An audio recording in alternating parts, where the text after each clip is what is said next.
sorceress needs her champion. By the power of Grayskull.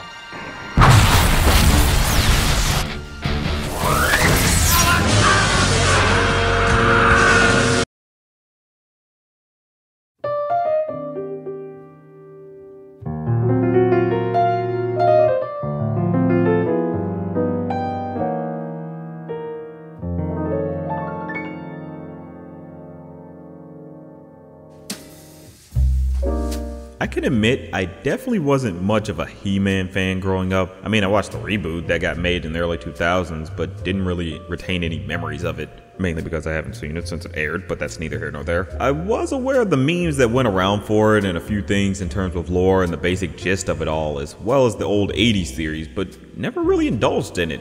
So I don't really hold it that close to me in terms of nostalgia. So with this new Masters of the Universe Revelation series on Netflix, I'm kinda going into it without as much affection as old fans would have.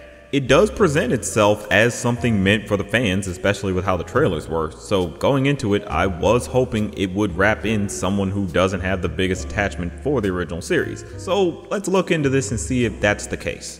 By the power of Grayskull.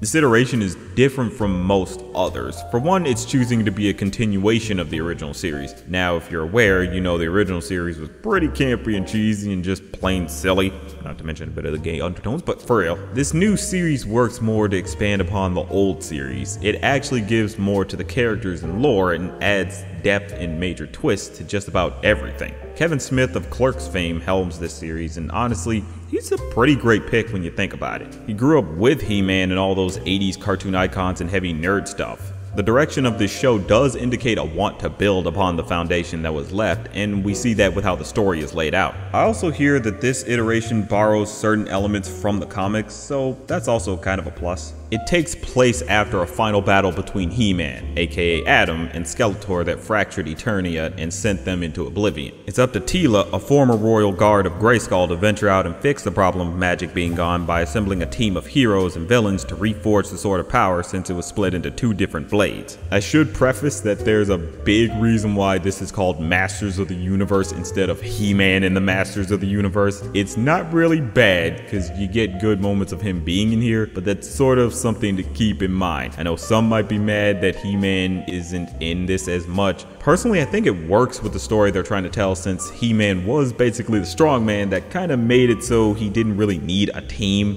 So them kind of stepping back on his usage allows the spotlight to shine on the other heroes. I should also mention that Skeletor is mostly seen through flashbacks, but what we get of him is pretty fun with how cheeky and snarky he can be. He still has that over-the-top attitude about him that gets you to just plain laugh. It really goes into the lore with this, but the biggest thing that stood out for this series to me was that the characters have a lot going for them. There's genuine drama that builds between everyone since both sides of the heroes and villains lost their precious leaders. So it becomes a bit about having to move forward without their guidance and even gaining independence for some of them. Like, take the character Teela for instance. She never knew Adam was He-Man, but finds out the hard way when He-Man sacrificed himself and Adam was missing as well. She took it pretty hard and left the kingdom of Grayskull and ended up growing a resentment to magic. Even though she was the major head of the guard, like she was the new man-at-arms, she chose to give all that up because she was just that angry. She basically was going through the motions for a while, just angry that some knew about Adam's secret, but not her.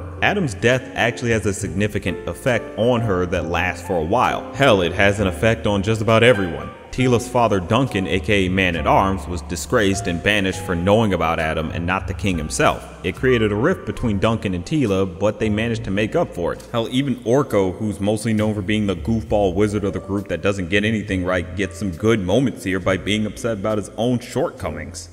Magic comes easy to Trollins, even in youth, but me? I can't do anything right. Spells, charms, they all end in disaster.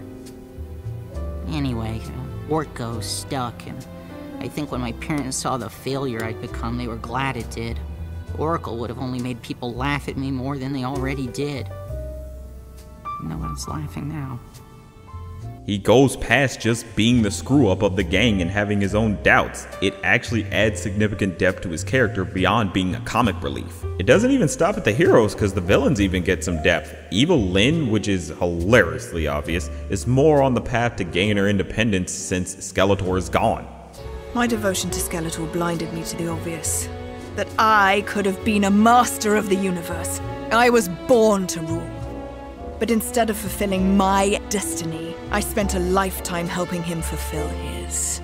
There are other characters in the group like Roboto and Andrea and Beastman, but they don't get as much time dedicated to them, sadly. But it's only a 5-episode season so far, so there's probably more to come later. This iteration takes things to a different level that I honestly appreciate, that it's willing to go beyond what was established and actually build upon it. This is the proudest moment of my life.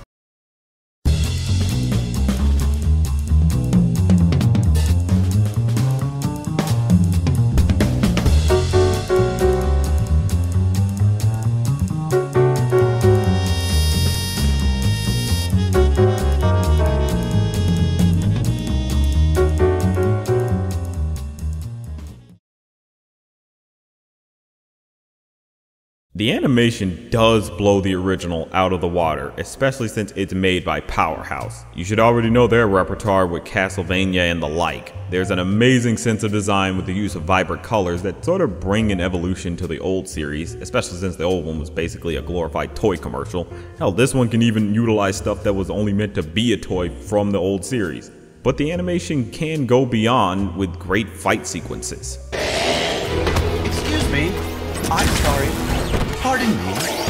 Sorry. Excuse me.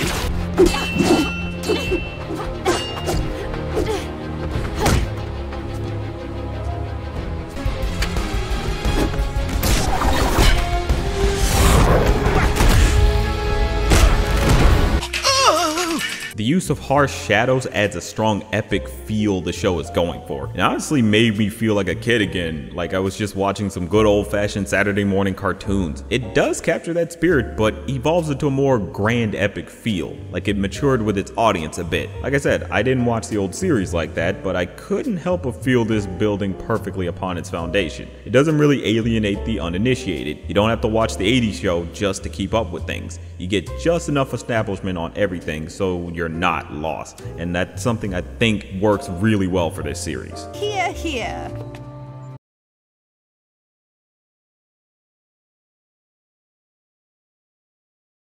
Now, this season of Masters of the Universe definitely ends on a heavy note. It gets you pretty hyped up for the next part because they got a lot that happens in the last episode. Orko ends up sacrificing himself to allow Teela and the gang to escape to Paternia.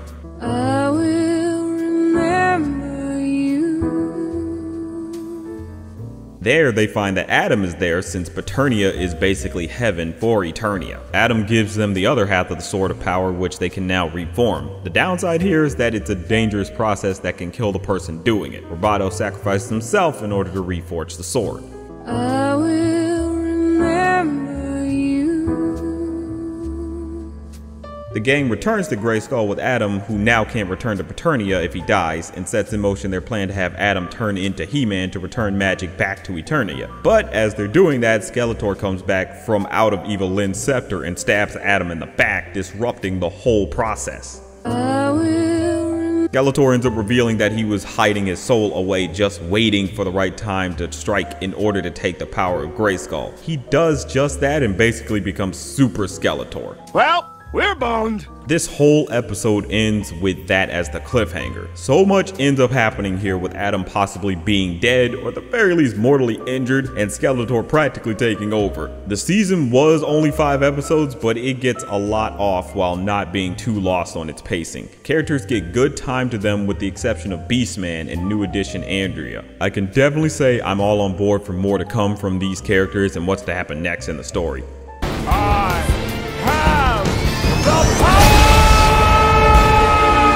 I came into the series with the expectation of being fairly entertained, but I came out in high anticipation for more seasons. The story is engaging and it gets you invested into everything. The characters have a strong depth to them that goes beyond the campiness from the old series. It does retain a bit of the campiness where it comes to some of the humor, but it can even be a bit tongue-in-cheek about it. The animation is a step above the other iterations with amazing design work that invokes the colorfulness of the 80s with strong edges and shadows that give an epic feel to it.